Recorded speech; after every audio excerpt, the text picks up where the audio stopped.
I am with a consulting firm called Estelano-Lazar. We've been working with the county to facilitate the roundtable discussions up and down the county. So before we get started, I want to introduce to you Dana and Debbie to talk about some of the services that the county provides to mobile home tenants. So I'll read it to Dana. So good evening, everyone. Thank you so much for being here with us. We're very happy and encouraged that you're here to voice your concerns and opinions. My name is Dana Pratt. I'm the supervisor for the Los Angeles County Department of Consumer and Business Affairs, and I manage our consumer counseling unit. So I wanted to just point out some of our consumer counseling services that might be of interest to you, might be able to assist you. So we have three main components to our consumer counseling team. One is our consumer counselors, and our consumer counselors answer various questions in person, over the phone, and via email about various topics such as landlord-tenant issues, or in your case, homeowner-resident or park owner issues. We answer questions regarding just retail purchases or just any random things that you may have questions about. We'll either answer those questions or get you to the right agency. We also have a mediation unit, and what the mediators do is they act as a neutral third party to help you resolve any disputes that you may have. So again, any disputes that you may be having with park management, we could potentially have a trained neutral third party help you facilitate that conversation. And then we have our small claims advisory program. So if you have a dispute that you need to go to court on, and it falls within the threshold of small claims, which is $10,000 or less, then we can actually advise you on the procedures and all the forms for small claims court. And so we'll be here, yes. What is your phone number? Okay. That is a great question. I know it by heart, but if you do not have one and you'd like to call us, this is our brochure that says our services, and it covers not just the three that I went over, but all of the other services that we provide free of charge for residents of LA County. Our phone number is 1-800-593-8222. And we're English and Spanish. Yes. And your name again, ma'am? My name is Dana, D-A-N-A. My last name is Pratt, P-R-A-T like Tom, T like Tom. We needed the Spanish. Spanish, I thought.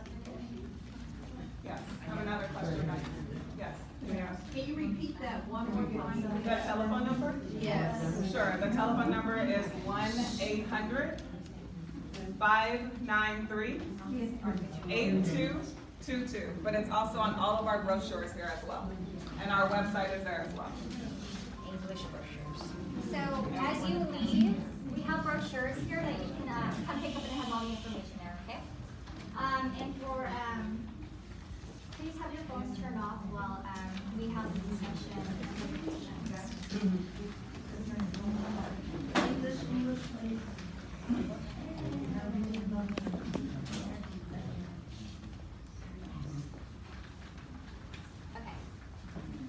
So we start out with some introductions. I have here Tulsi Patel. She will be here taking extensive notes, so your opinion and your feedback is very valuable. And the county needs to hear from you, so she will be typing away all of the feedback, and it'll all go into a summary report back to the county. So thank you all for being here. Since we have a big room, we can't go and do introductions of each and every one of you. So I wanted to see who's in the room. If you are part of the Dominguez Hills Estate Mobile Park, can you raise your hand? Wow.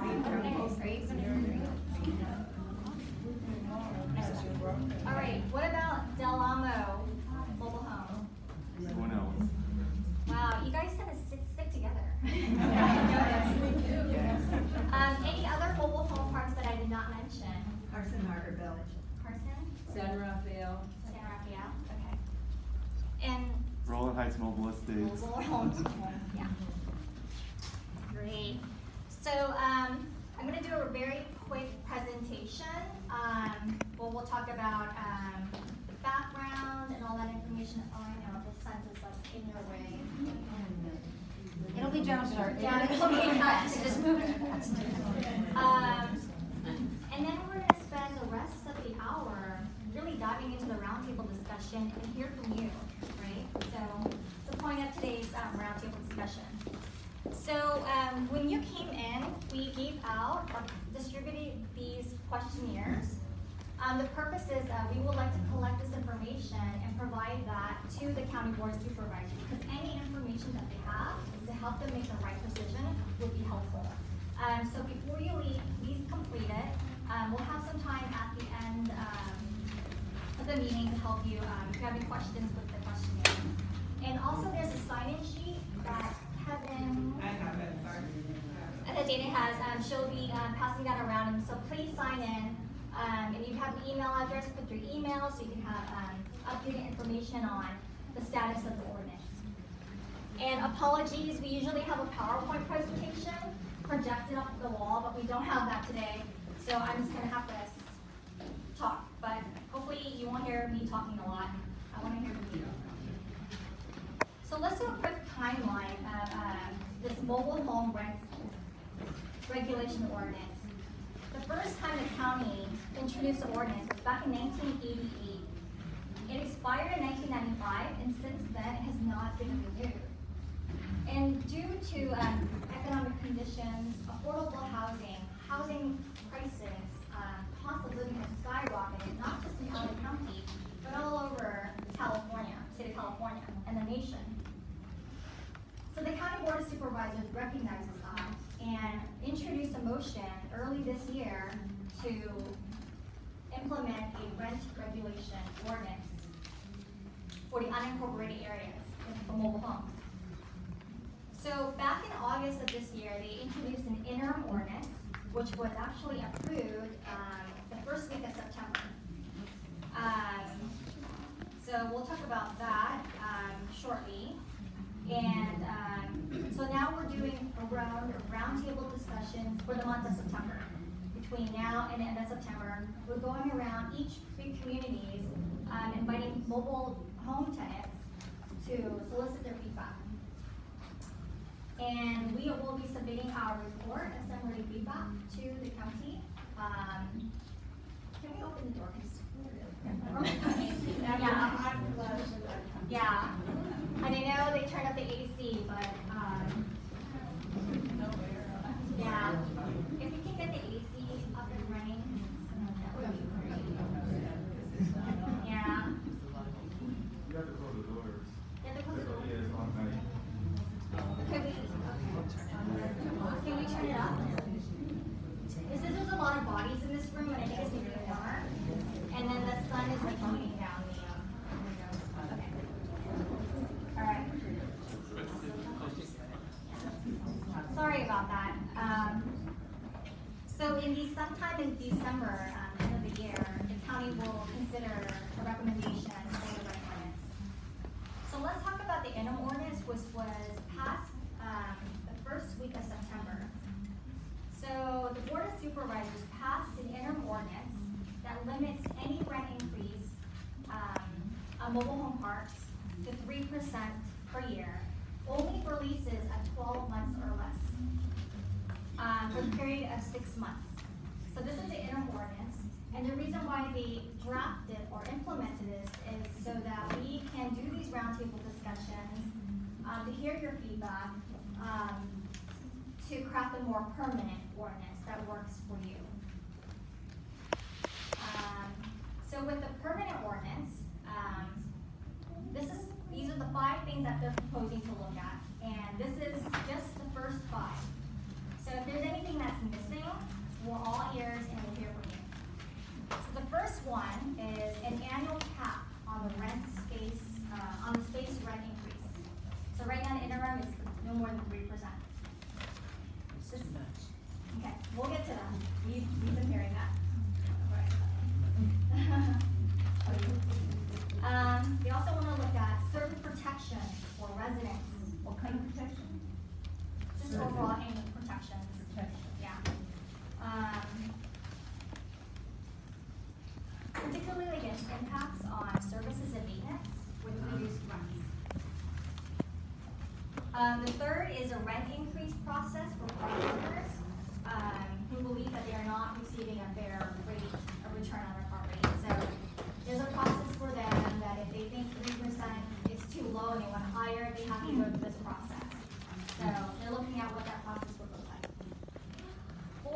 is they're requiring all park owners to complete an annual report on occupancy, rental rates, services, and amenities provided by the park. And lastly, they are requiring all park owners to post the mobile home rent regulation ordinance in each of the rental offices. That includes all the materials of the ordinance in their rent agreement. So they are bound, they have to comply with the ordinance. If they don't, you can point at the postings that you're required under this ordinance that you can't decrease the rent to 3%. So that's pretty much a big overview of what's happening right now. So before I dive into the roundtable discussion, I want to do a quick poll of basically the situation that we're in. So if you can raise your hand if you have trouble paying rent. Raise your hand.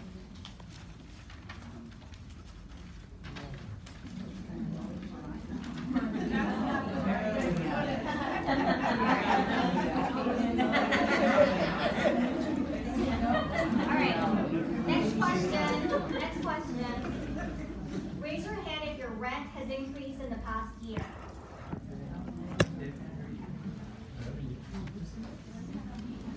Keep your hands up if you thought your rent increase was not fair. Okay, that's a good majority.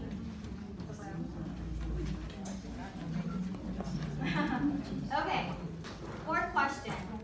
Raise your hand if you currently have a lease at 12 months or less. Okay, well, no, that's not. I know. Okay, let me finish the question. The reason why I asked, because right now, the ordinance, interim ordinance, is for leases that are 12 months or less. So either you're on month to month, or anyone on a month to month? Yeah, everyone. Okay, good. That's good to know. Anyone on a 5-year lease? Raise your hand. 10-year lease. 15. You're on the lease as long as you decide to stay where you We know. I just wanted to take a are. 20 years. Okay. So most of the majority of you are on month to month. Okay. We've been going around to different parks, and a lot of them are on long-term leases, not a lot on short month. So it's good to see a lot of you on month to month. So this ordinance applies to you, right? So for those that are 12 months or over, unfortunately the ordinance doesn't apply. Yes? Yeah, I just wanted to point out, our owner just offered us a long-term lease that would exempt rent control. Right, exactly. What? If what? Would exempt rent control if people sign it, it's anything over 12 months or more will exempt rent control. Yes, because that's under state law. Okay, so doesn't seem like there's a lot of people on long-term leases. Raise your hand. I know this is controversial. If you don't feel comfortable, raise your hand. You don't have to. If you experience retaliation from your park owner.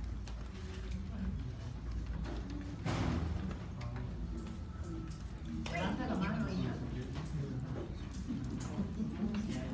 So, that was a good exercise. We can kind of see who is all in the room. So we're going to dive straight into our questions and start listening and soliciting your feedback. So if you have a comment, please raise your hand and I'll try my best to go in order. What exactly is the ordinance? Okay, which part are you not understanding? Well, what, is that the law or the contract you want with manufactured home parks or what is ordinance in all your vocabulary has this ordinance. It's basically the law. The law. Yeah. Like for LA County, unincorporated. So this only applies for unincorporated parts of the county. Okay, thank you. Yes. Hi, we currently get a yearly, increase of less than 3%, we get a $20 year increase. But on the, talking about rent control, rent control, can you answer on the dark side of the rent control about the pass-throughs? That's what I. That you get the 3%, you may get a 3%, I know Carson right now is a 3 to 8% increase for rent, and have pass-throughs that you have, used to be, you had to pay them in 3 months, now they give you a couple years, because like one of the increases was $5,000 per home. So they gave them 2 years to pay that. So can you talk about and disclose the fact that when you have, these ordinances that you're talking about, meaning rent control, that on the dark side of the rent control of that 3%, which would already be, most of the parks in here that are in here right now are owned by the same owners.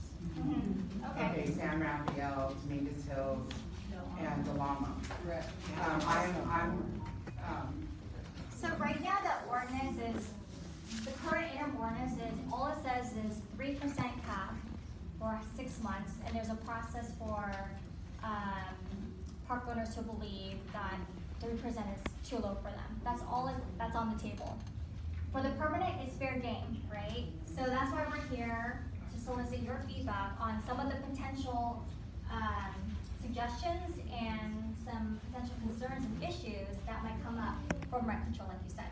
Right, and that's what I'm, because we have an issue in our park right now that they're redoing the streets, and it's gonna cost them, $2 million. Which part do you And I live in, Dominguez Hills Estate, I'm the HOA president there. Okay.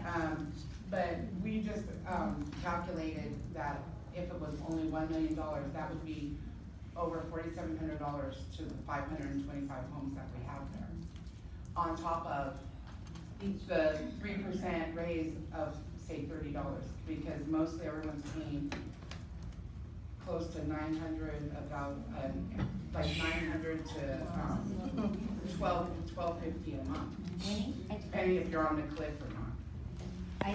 And the county is aware that the capital improvement issue needs to be looked at, and we are looking at it in terms of what the permanent ordinance will be, but we don't have an answer. So it would be, right now. it would be different than what, say, Carson is, or other. That's what we're Carson trying to area. determine and go around the, Okay. to figure out. Yes. Thank you. So I know you have questions, but I really wanna tackle the big question here, because the big question is the rent increase. Right now it's at 3%, cap. Is that too high? Is that too low? If so, let's talk about what it could be. It's gonna be based on CPI, so why don't you Well- go ahead and talk about that? Well, we don't know yet, and we wanna hear suggestions from you all. So if it should be CPI, consumer price index. So it's based on the cost of living. They're all based on CPI. Who's Always. living? Ours or the owner? Yeah, exactly.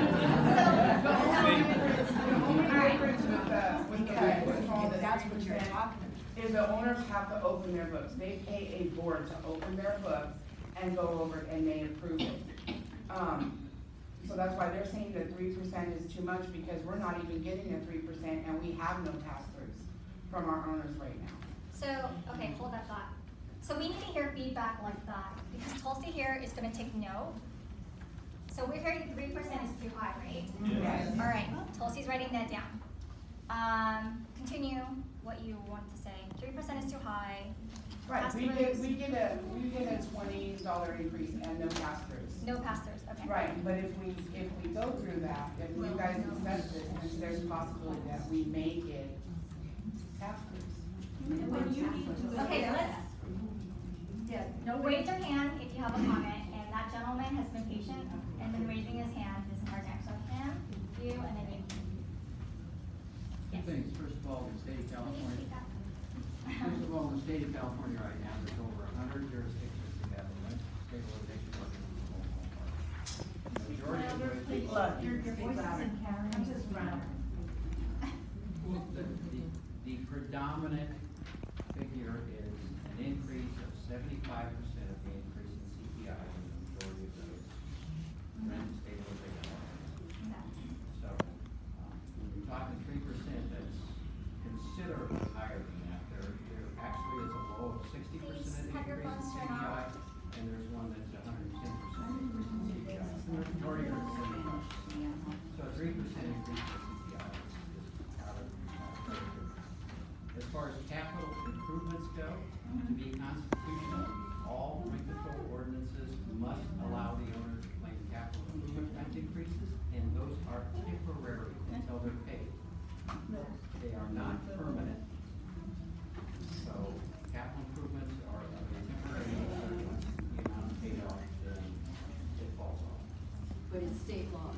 But that's state law, and that's to be constitutional. Okay. One of the big issues is what Lisa addressed, and a lot of residents do not understand what pass-throughs are. Because when they went through this years ago trying to get annexed, nobody talked about the dark side. Right. So would you please explain to the majority about pass-throughs? Actually, it is separate. The pass-through issue, as I said, is being looked at as a separate issue. As this gentleman said, there's, and can you repeat again? And I'll speak out. Pass-throughs are covered in the mobile home residency law, which is state law. It's 798.49 is the section. And it says certain things that are allowed to be passed through the resident on a temporary If basis. they don't know what these things are. And that, thank you. And that's exactly the problem we've been hearing, is that the definition of what a pass-through is not clear. That is what the county is looking at in its permanent ordinance. Will clarify and define what items are to be passed through, what versus what items are general maintenance, etc., and whether those are included in the rent or excluded from the rent. These are all things that we are looking at for the permanent ordinance. Great. And we could talk about that now. Can you give the people an example? Taxes are not allowed in the Yeah, pass-through. I can give an Let's example have of like a pass-through. So for, let's say, not for mobile homes before, for other rental units, they could do earthquake retrofitting is a really big one right now for LA City, rent stabilization. So they are allowed to pass through a certain percentage of that cost of making that improvement to their building. And so, and that is passed on to you as a renter. And so in addition to the normal amount of rent that you pay, you would also pay this pass-through fee. But as this gentleman stated, it's a temporary thing and it's only in effect until that pass-through is paid off. Fixing the roads is another one. Right. And there would be, there would be a notice, so I think you were saying, how do you know when it's done? So all of the residents affected would be given some sort of notification, and so I'm speaking in general terms, not about this particular ordinance right now, would be given the notification that this is what happened, this is how much your rent, and on top of your rent you would be paying, and for how long. Yes. It's basically paying for improvements that the owner Should have been made. declares that this park needs. We need streets. They're talking about all this money for street repair. That could, as a pass-through, be passed on. And that's what residents need to understand. They do need to understand. Yes, we do. We So do understand there will that. be some clarification on that, but today we are only focusing on some of the questions that we have. Yeah, you've been very patient. Okay. All this jargon that we're using here today, bottom line is, when we're talking about the rent increase, not rent increase, for how many years? We had a homeowners meeting not too long ago here, where a lady stood up and said that after 25 years, her rent was tripled, okay? People's social security checks and their wages are not tripling, okay? And on top of the fact that we get a 2% rent increase every year, nothing is being maintained. There's no maintenance of the streets. We lost cable out of there. It's like living in 1950. And so So it's what not do we? justifying the rent. Right, how does that justify whatever it is, 3%, 2%? And I did mention at that meeting that maybe, we wouldn't be so like uptight or out of it about rent increases if we saw that our rent increases were doing some of the stuff that needs to be done in the that to me is, yeah, they're gonna have to charge us more because of that thing that we're talking about. But like I said, who's whatever it was, theirs or ours? Because when you look at the park owners and what they're earning every year, compared to So what. the cost of living, just to go back, is going to look at basically how the county is doing as a whole, just the overall cost of living. So if the cost of living or the economy is doing not, I don't know, I can't really give you an example. Maybe it goes backwards. Minus 1%. It might be minus 1%, so your rent might not even go up. So that's, there's situations like that, right? So right now, it's at 3%, and go any higher than that, and we've heard that that's too high.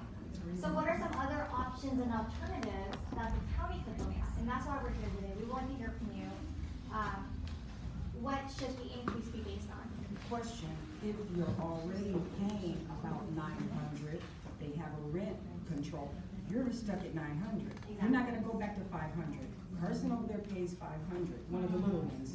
When they get their pass through, it's maybe like $100 or $150, then it changes back to 500, but we're already paying 900 to $1,000. So it doesn't really matter. Right. So the base rent is already too high. It's already It's high. already too high. It's already too high. And then those increases every year, like I said, I mean, okay, we know that rent is high, we know that we live in California, we know that the owners need to make money, that we're the tenants, but hey, what are we getting for all that money that we're paying? Because in our park, at the very least, I can't speak for the one on the hill, we've lost almost every amenity that was in that park, because that park was a 5-star park, okay? Now, everything's locked up. Oh, you can't go in there. Oh, you can't do this. Oh, we can't have that because we can't afford insurance. Oh, we can't do that. Also, I don't like the idea that we're paying all this money, and I feel like certain groups of people are being discriminated against in our park. So we're going to talk about that. We're going to talk about protections in there, but I kind of want to tie back to the rent. Yes, and then you. I see that the rent increases don't reflect what the park management is doing. The reason being, I've looked at a contract thing about mobile homeowners' rights and all this kind of stuff, and it says the park owners, managers, are supposed to maintain the park. Now, if the streets are going to heck, and they fix the streets and they charge, if they do a pass-through, that's not maintaining the park. That's true. So if they're supposed to keep the weeds down, they're supposed to keep the paint painted, they're supposed to keep the security up, and they're supposed to keep the parking available, and they're not doing that, I don't see the difference between the pass-through. Why would they take anything that they're supposed to be doing already and then turn around and billing it and then charging us for it? So there's that discrepancy right there. What are they supposed to do, and what can they get away with by charging us? Seems a conflict. You, and then you. I have a concern. I just want to say, I'm the HOA president from San Rafael, so all 3 parks are here, so yay. We had a meeting at ours where we had 200 people of our residents came to their presentation. So I guess I want to say that we're concerned when rent control comes in, given our situation, because our park's in the same state that they're talking about, is that then the owners get to, oh, well, let's start fixing stuff. And then it layers on top of us. Where our capital improvements are already embedded in our rent amount. So there's a conversion problem when rent control comes in, because that's just rent base, and then capital improvements come on top, and ours are already calculated in our rents. I think that's what we're trying to say. Okay. So we have a conversion problem. There should be some sort of consideration during some sort of conversion time. And since I have the floor, I'm going to say one more thing. The mobile home park ordinance should always remain separate from other rental units of apartments Right. and houses. It merged with LA, and I don't know if you understand, but LA City mobile home parks are unaffordable because it merged and it was not separate. Okay, good to know. Because we maintain our own unit, Right. and that's expensive. So right now, this ordinance only applies to mobile home, but it Right, doesn't- but that's one of the things that I want noted, Right. that I'm gonna fight for, and we should all fight for, that it maintain, because they're talking about merging it. And LA City did that and it was not successful. You. You know, they're saying about this pass-through cost, and I went through that one back in about 2007, I was the vice president of the homeowner. And we were trying to go into Carson, but they have control management of that, because they have a board that if the owner wants to do any pass-through cost, they have to go before that board, open their books, which most park owners do not wanna do, and then justify that pass-through cost. But there has to be some rules and regulations on that, because, you know, if I was a park owner, I could upgrade my park and just say, you need to do the pass-through, pay for the pass-through, and pay as a pass-through. So would you think that type of model will work? Would you like to see that model work? I think it would work, I think it would.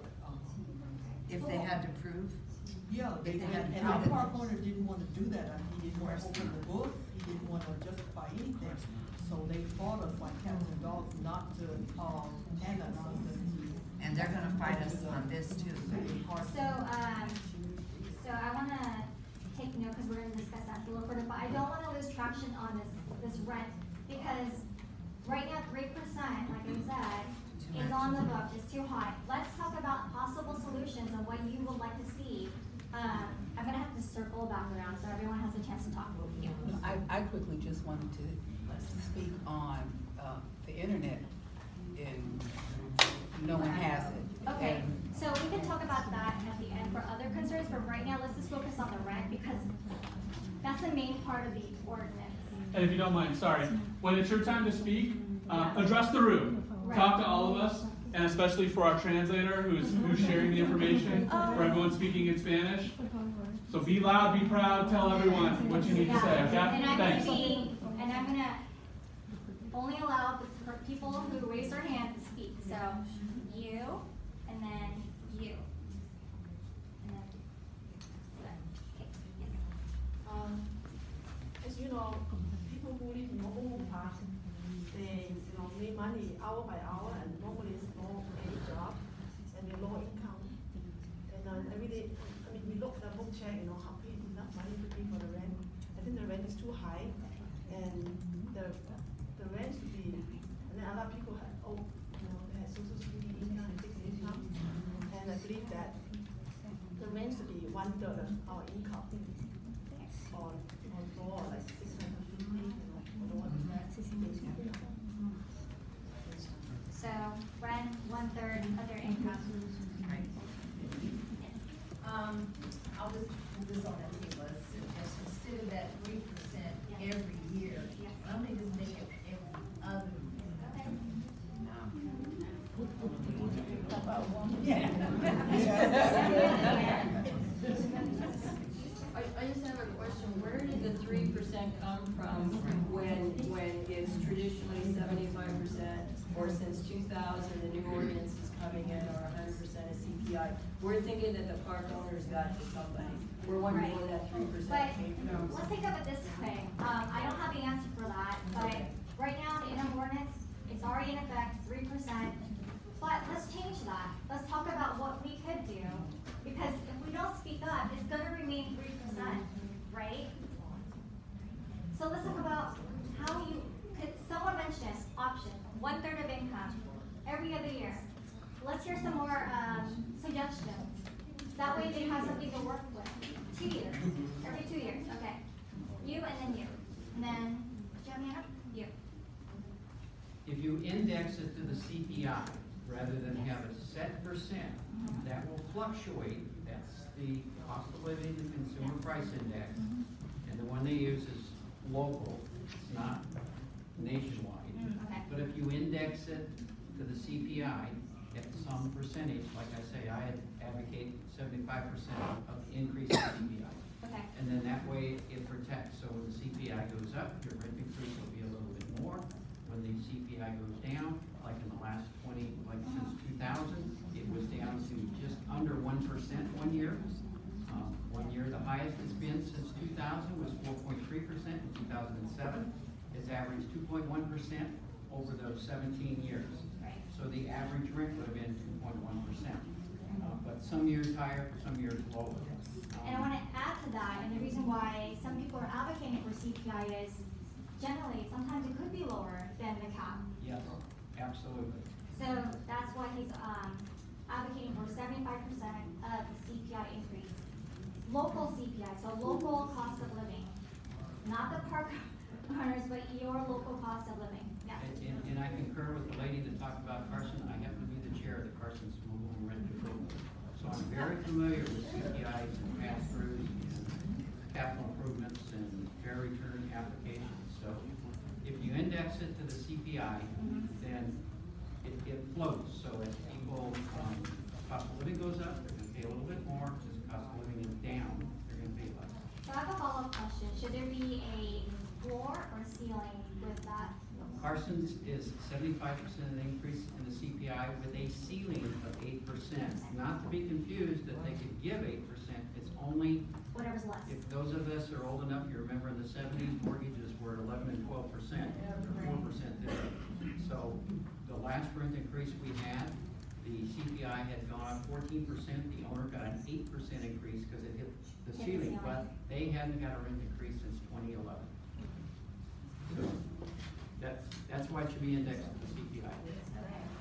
I was just gonna agree with whomever said before, if I was getting something for my 3%, if I was getting something for my 3% that I'm paying every year, then I wouldn't complain as much. I've been there 14 years and have seen no improvements whatsoever.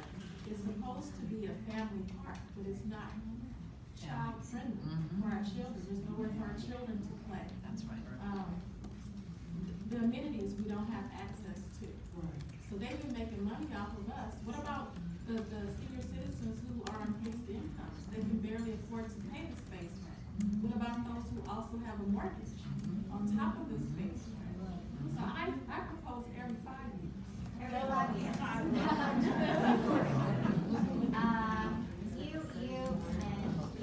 And then you. Sorry, my left hand side. Okay, I was talking a minute ago about the maintenance and to maintain a park. I think if an owner maintains a park, there shouldn't be an increase other than maybe what the total economy's doing, at most. But yet, if the park is not maintained to a standard that's agreed to by everyone or someone, then that should be square and level. Everybody's even. But if they don't maintain it, I think there should be a reduction in rent, not an addition to rent. And when the 2007, whenever the economy went down to the toilet, did we see a rent decrease? No. But man, did we see a pay decrease? Yeah. Or a lot of us went out of business. A lot of us who are in business for ourselves lost clients. And we still had to maintain that rent. Now, I've heard people complain, I've heard people brag about, well, we didn't increase the rent that year. Really? It should have been a reduction that year, or those years. And there's not an equal balance between maintaining the park and then raising the rent. Okay. Next is between services and rent. You, and then you, and then you. Okay, I like what that lady said right there. Reason being. 1/3 of income. Reason being, when you try to get into the park, they make you prove that your income is high enough to live in the park because of how high the rent is. Okay, so yeah, right. So I think that's a really good idea because that's the standard that they're holding us all to when we try to get into the park. And I believe even when you're renting houses and stuff, you have to, what is it, 1/3 of your income, 1/4 of your income, that you have to prove that. So why isn't that what we're paying? Because like she said, so many senior citizens, our social security checks, really, they go up $2, $3.50, and then they take it off on the other end, and you have to pay for Medicare. So what I'm saying is, since that's already a standard that people use all over LA County, whether it's city of Los Angeles or whatever, when you are trying to rent a place, that's the standard they go by. You have to prove that your income is sufficient to pay that rent. I just wanna give everyone a chance to speak, so you, and then you in the back, and then you. Yes. I just noticed that you're doing a questionnaire, Yes. and I'm thinking in the questionnaire, the one thing I do notice, I would say the average person who is in Carson has probably been there 10 years or more. They're probably of a certain demographic and a certain age demographic and a certain income demographic. I think the demographics of who lives here currently should be taken into account to how that money is goes up or if it doesn't go up. Because it's not gonna change. I'd also like to know, if we do this and it gets passed, who's going to protect us? Because the owners have, when we went through this annexation years ago, there was, threats made. And like for right now, in our park, when we go to sell our house, because our rent is so much higher, our homes are depreciated. We don't get as much as say in Carson, where their rent is lower and their homes are more expensive. So the owners already are up on that. So who is gonna protect that they don't go and change it to condominiums, where they won't be under the ordinance? And then they can, they'll still be capped at a certain thing, but who's gonna protect us? So that's a concern. Yeah, because they can either increase it right away, or which they have stated years before, or switch them to condominiums, and then we would have. There's one person in the back, and then I'll. Yes. I was just wondering, how come we can't rent our mobile home homes instead of just giving up our houses, and then they're moving a new house and they increase their rent, their land? How come we as mobile home owners can't rent our home to save our credit, to save our finances? Why is that? Why can't we rent our homes? There's some places you can rent their mobile homes out, and it kind of stabilized the park. But where we are, if we don't pay that land rent, if we can't sell our home, we're stuck with that house. And it's a perfect time to rent it out for people, young people, who can save your credit, save your, until you're able to sell it, whatever. Can you answer that? Why can't we rent out? I don't have the answer for that. Can you put that on the, That's a specific issue for your park owner. So it's not, as you stated, it's not the case for every single mobile home owner. So it has to do with your specific contract that you signed with a park owner. But I completely understand your concern if you're having issues that you want to move somewhere that might be cheaper while you rent it out and are still able to pay that rent. Can you add that to the questionnaire Feedback, yes, we'll take that feedback. We're putting that in our feedback. Implement that in the ordinance? Okay, thank you. So I'm gonna take one more question, and I'm gonna close out the rent cap increase to move on to the next question. Yes. I have a question. Okay. People have, Carson had whatever you want to call it, we own homes. Yes. As such, we have an equity. We have to maintain those homes, market play around. So when we put an improvement in our house, improve the plumbing, improve the electricity, improve the exterior of the park, the roof and whatever, we put in $4,000, $5,000, $6,000, $7,000, $15,000, who we pass that through on? Can we pass that back to our, to make a profit on that? Equitable. As such, we should have an inverse capital gain to reflect to them. We have to open up our books, they open up their books. That's one way of looking at it. And that should be reflected in what this 3% is way too high. You're dealing with fixed income people. And Sheila Crew looked at the UCLA plan, and that if this program does not succeed, for a lot of old senior citizens and a lot of blue-collar workers on the street downtown LA, which is going to be another just shift of economic services. You take that into consideration when you're figuring out the calculations. Okay, that's a good one.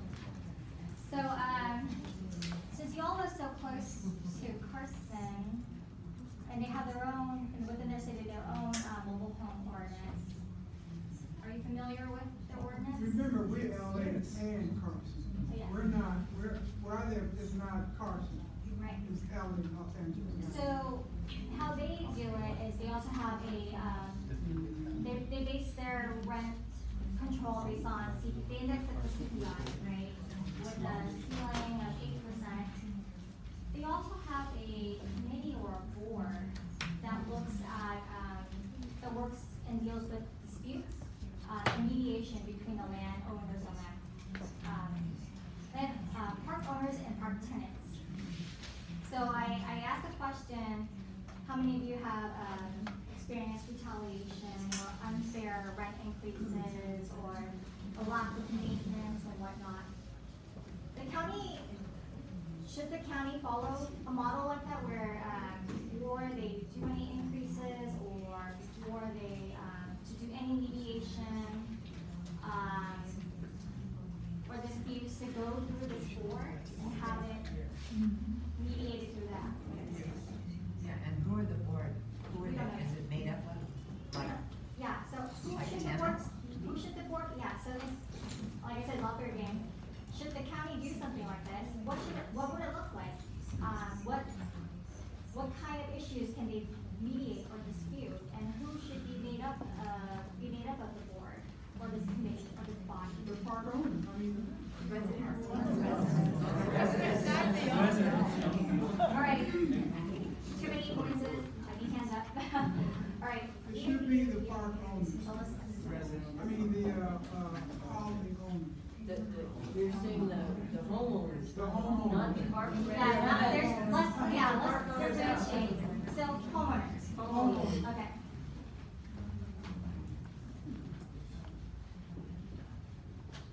To lessen any chances of getting it litigated by a park owner, I think the board should be made up of a balanced board. A balanced board. You could have park owners, mobile home owners who live in a park, which. I'm gonna have to repeat everything you said so Chelsea does it. So a balanced board. By the way, the park owners always use the word tenants or not tenants. Mobile home owners. Okay. Okay, two property owners, one owns the dirt, one owns the structure. Yes. Okay. But if you have a balanced board, where you have representation of mobile home owners who live in a park, and some mobile home park, the park owners, then you have a balance. Okay. So then that lessens the chance of litigation. And if they go before a judge, it's hard to say it wasn't fair because they had their representation. And like you said, we're looking at it as tenants, not owners. You can change So, that yeah, word. the language needs to, we're not tenants, we own. Got it.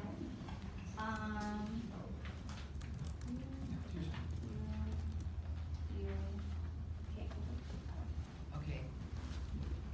Regarding the board, if it's gonna be a balanced board, tenants and park owners,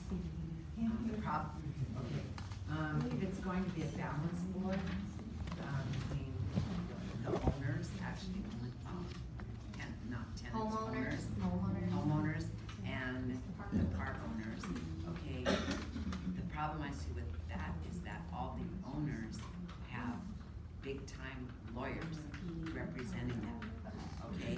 And so therefore, if we're gonna have park owners in there, I seriously doubt that the owners are gonna be the ones that show up. It's gonna be their lawyers, and their lawyers versus us, unless we have some kind of super representation also, okay? And I think that owners should be required to be on this board, because we don't even know where our owner is, okay? We're trying to find out where the man is, okay? So the owners should be required to be on that board and not their lawyers, unless both sides are gonna have lawyers. Yes. Okay, Randy, on this, about the mediation board, they're talking about raising our rent and everything, and yet on this mediation board, we should have their books open a lot, because they're asking us for 3% more, and they're not doing anything. This board should also work with any raise we get, they should have a raise in the park maintenance. Yeah. So, and right now, nobody has any idea what the profit or how many dollars they're making or what they're spending on the park, like in ours, nothing. So I think that this board could also influence the owners. Hey, you gotta have some open book. Oh, you made this much profit? Well, maybe 3% of that every year is supposed to go at least back to the park. I'm sure it's somewhere in there. The idea is they're always looking at us to have their income, yet we're living in a park paying rent. And what did you call it when you're paying? It's already included. Yeah, it's already A lot of the stuff that's supposed to be done in the park that's not being done, they're charging us rent for and we're not getting it.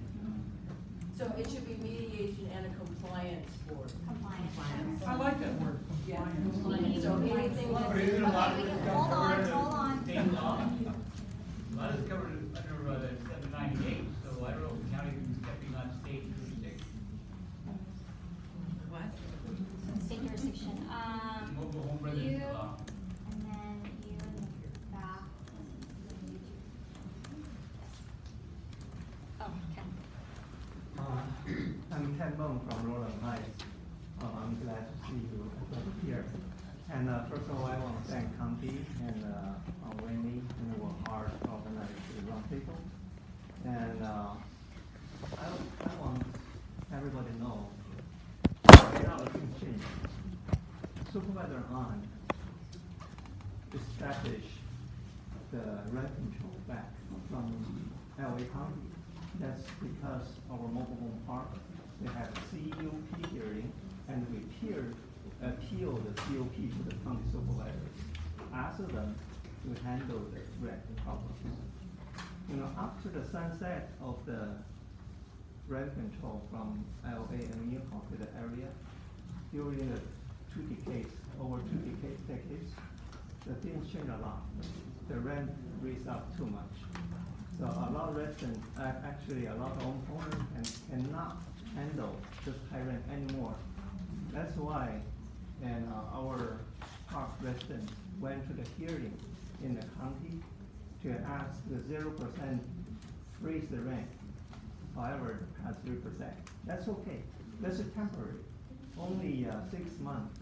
After 6 months, the purpose today we are here, when is asking everybody, what's your opinion? What's the permanent ordinance should be? That's the thing very important. So everybody think about it when you go home. And we already initiate about 9 points. What's it supposed to be? And I think Joe can help us to tell everybody if this is good, say good. If it's not good, what's our opinion? You can change it. Alright, so hello everybody, my name is Joe. So it's great to see all these faces here. And we're already talking about the mobile home park board, so that's the first point. And this board should be able to supervise, inspect, audit, and be aware of the situation in the mobile home parks. It should be able to abolish unlawful agreements that are long-term, so that people under long-term leases can enjoy the rent control. It's less applicable here, but in a lot of other parks, there are a lot of residents on long-term leases, specifically to prevent them from being able to enjoy this rent control. The fourth one is to lower the base rent to $650, including a lot of the maintenance fees in this county. Any changes to the rent must be determined and approved by a hearing before it can be noticed that before this board. Reduce the rents for seniors that are 55 or older that qualify for government subsidies so that they live on a fixed income so that the rent is 1/3 of their income. Enforce a vacancy control rate of 0%. Investigate the restricted use of park facilities and utilities, including but not limited to the clubhouse, internet, mailing tubes, and other utilities upon complaint. Examine or require safety and utility equipment, also upon complaint, and to create a way to prohibit and investigate retaliation, intimidation, harassment, extortion, or oppression. And this, they could work with other county departments, including the sheriffs, the DA, and potentially get criminal. I'm with you. These are Joe and these are the type of, everyone.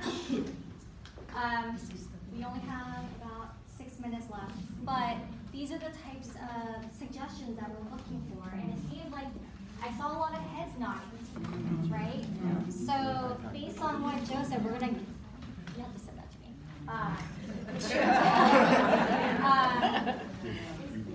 Are there some concerns or issues? Because he summarized it really well on what he nailed it. He nailed it. All right, so that's good. So I want to make sure that everyone has a chance to speak, and I noticed you and you haven't had a chance to speak also. I was just getting back on someone's question in regard to being able to rent our home, which I don't think is a good idea because they're already talking about the upkeep and the appearance of the park. Generally, when someone's renting, I find that they don't take care of the property as well as everyone else. So I think that would be a ridiculous thing to do. So we're going to go side. Just rent our place, yes. Okay. Yeah. Okay.